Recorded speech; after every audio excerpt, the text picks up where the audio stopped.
Nous avons parcouru, disons, les 3 départements, Oussouye, Ziguinchor et Bignona. On a commencé par rencontrer Sa Majesté le roi d'Oussouye, Simbilimbay Djidjou. Nous avons échangé, on a discuté de la situation du pays.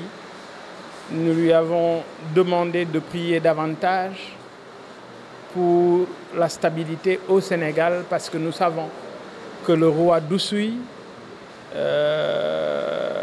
est porteur, c'est quelqu'un qui est garant d'un patrimoine culturel et cultuel.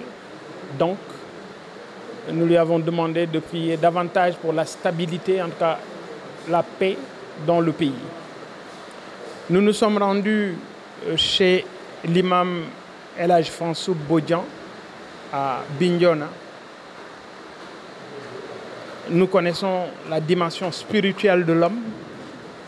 Nous connaissons également toutes les démarches qu'il ne cesse d'entreprendre dans le sens d'une stabilité au Sénégal, mais plus particulièrement dans la région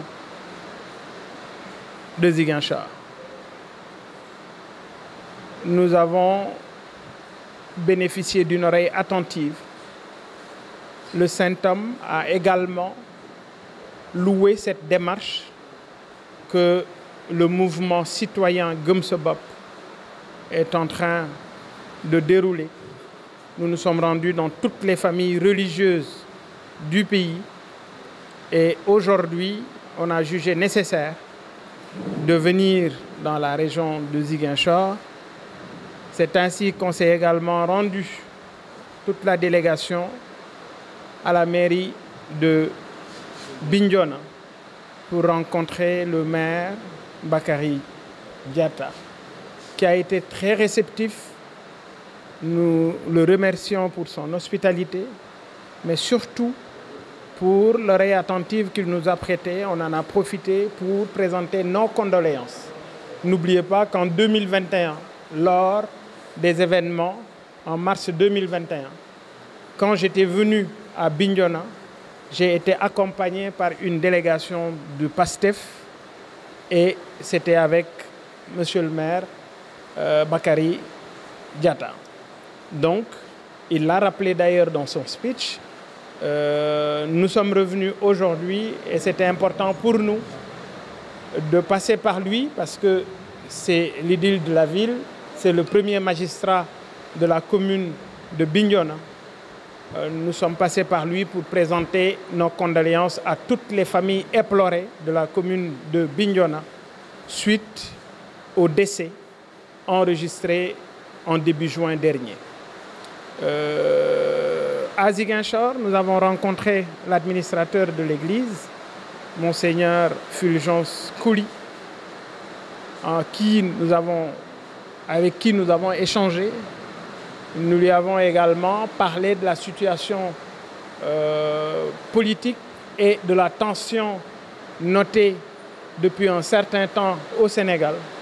Il a été très réceptif et a également prié pour un Sénégal de paix, de stabilité, avant de nous encourager pour qu'on continue davantage sur cette lancée, parce que tout simplement, le Sénégal, sa meilleure et sa plus grande richesse, c'est la stabilité. C'est important d'en parler parce que j'en ai également profité pour expliquer ce qui est à la base de cette situation dramatique que les Sénégalais sont en train de vivre.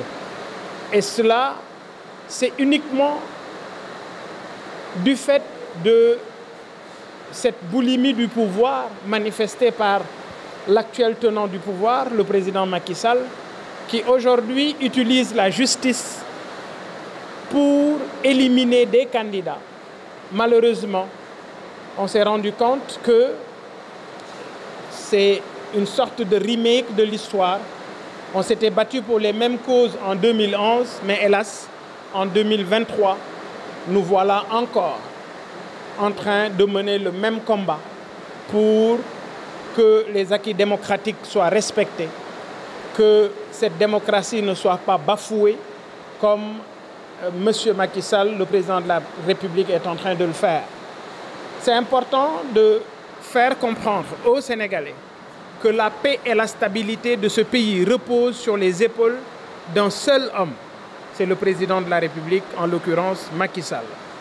Donc, nous lui demandons de se ressaisir.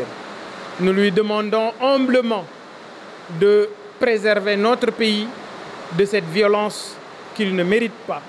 Nous demandons également au président Macky Sall de permettre à ces prisonniers politiques qui sont dans ces geôles depuis un bon bout de temps, au nombre presque de 500, des gens qui sont des prisonniers politiques.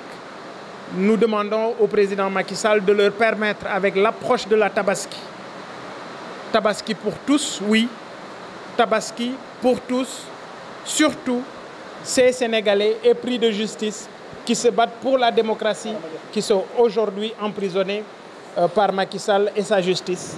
Nous demandons au président Macky Sall de les élargir et de leur permettre de retrouver leur famille pour pouvoir fêter cette belle fête de Tabaski, Inch'Allah, dans une semaine.